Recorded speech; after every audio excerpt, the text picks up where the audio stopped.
Hi, this is Mr. Payton. Welcome to Standing on Their Shoulders. I want to begin this episode giving some insight into how I was raised and how I was brought up. So, I am the product of a city boy from Philly and kind of a country girl from Fort Worth, Texas.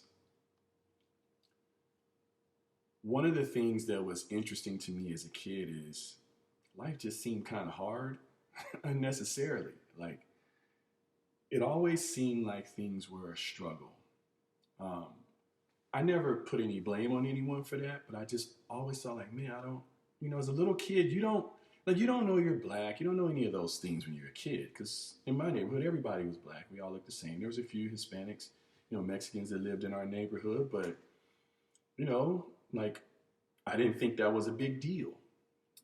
And for the majority of my education, most of my classmates were black, and now none of the teachers were. There was very few, but so again, like I never felt that, ooh, you're black and that's a bad thing.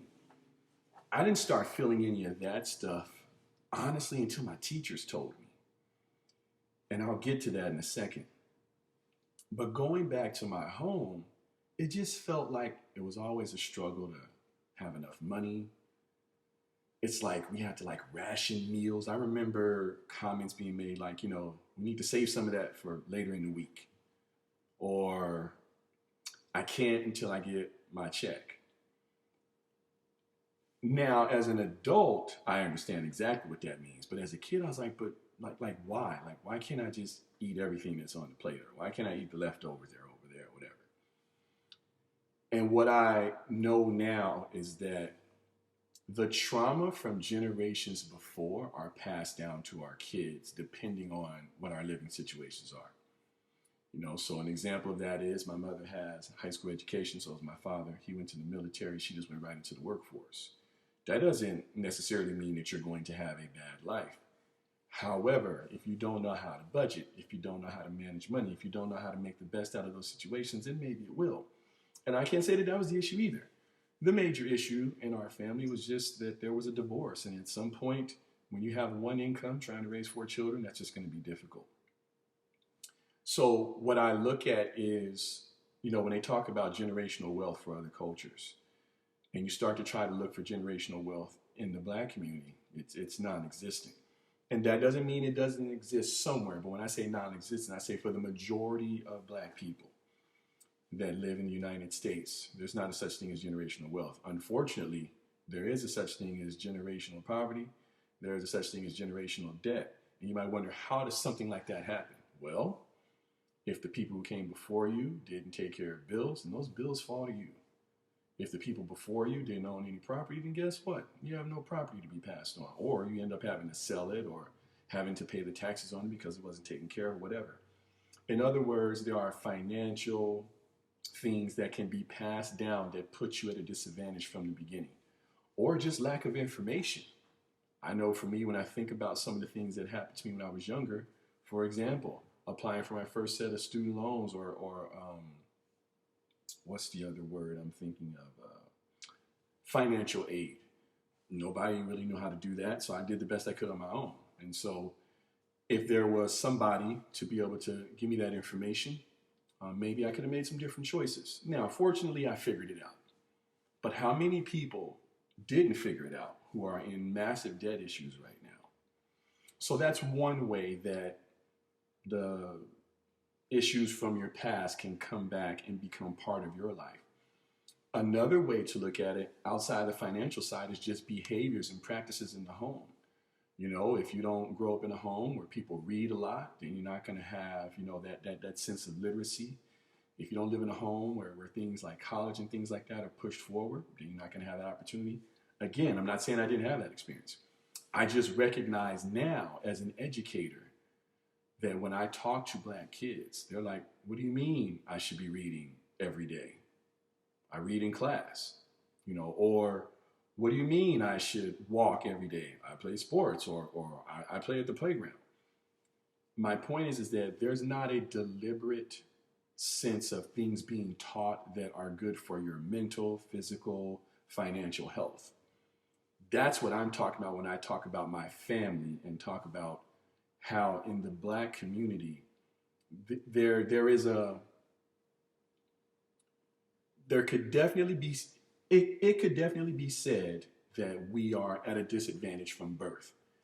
But I don't want that to be just something that has to do with the color of our skin. What I am talking about are generational mistakes, generational deficits, lacks of information, again, the financial pieces of things. These are things that aren't passed down generationally in the African American community or the black community, depending on how you want to name it. And I know this for a fact because when I talk to people from other cultures, they talk about how, well, yeah, my grandma had X amount of dollars available to every grandchild. Or my dad left a house to me and it was paid for. These are the kind of things that put you in a different position. Or something just as simple as my older brother went to college and he told me about what to apply for and what not to apply for. My grandfather went to college. My father went to college. These types of experiences, that has nothing to do with money, just the experience of having done some of these things before gives you, if not an advantage, it at least puts you on equal footing. You know, I remember the first time I bought a car and, you know, the whole credit conversation. Well, maybe credit should have been discussed before I got a car. I remember buying my first home and what types of things I should be looking for when I do an inspection. Did do an inspection. You know, I bought a home FHA. Now, they did their inspection, but I didn't do a thorough inspection like the one I've done in homes that I bought since then. So the point I'm making with this very first episode is just to say that when I think about my own family and I think about that which is particular to the black experience in the United States, I think about the fact that information, finances, and certain practices are just unknown. And so that means that each generation starts off just a little bit behind or starts off just a little more ignorant to certain things that go on. And I believe that as we move forward, these are the kinds of things that we should prioritize. And so as a black person, a lot of times we talk about black history in terms of, you know, Martin Luther King and Malcolm X and Rosa Parks and things like that. I'd love for us to start shifting that conversation to, let's talk about the first set of African American institutions that were created. Let's talk about Black Wall Street. See, most of you who are listening to this have probably have never heard about these kinds of things. Because here in the Southwest, there is a deficit when it comes to black history, when it comes to a knowledge of our people.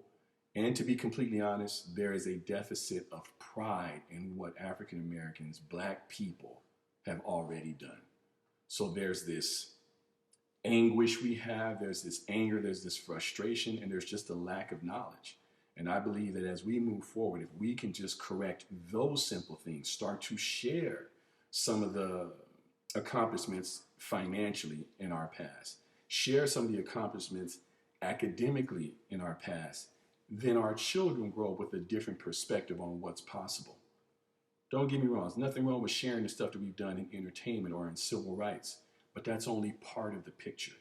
And what I hope to do in this series called Standing on Their Shoulders is to widen that picture a bit, introduce some elements, and go deeper into some of the elements that we've already covered when it comes to black history and when it comes to the discussion about being black in America.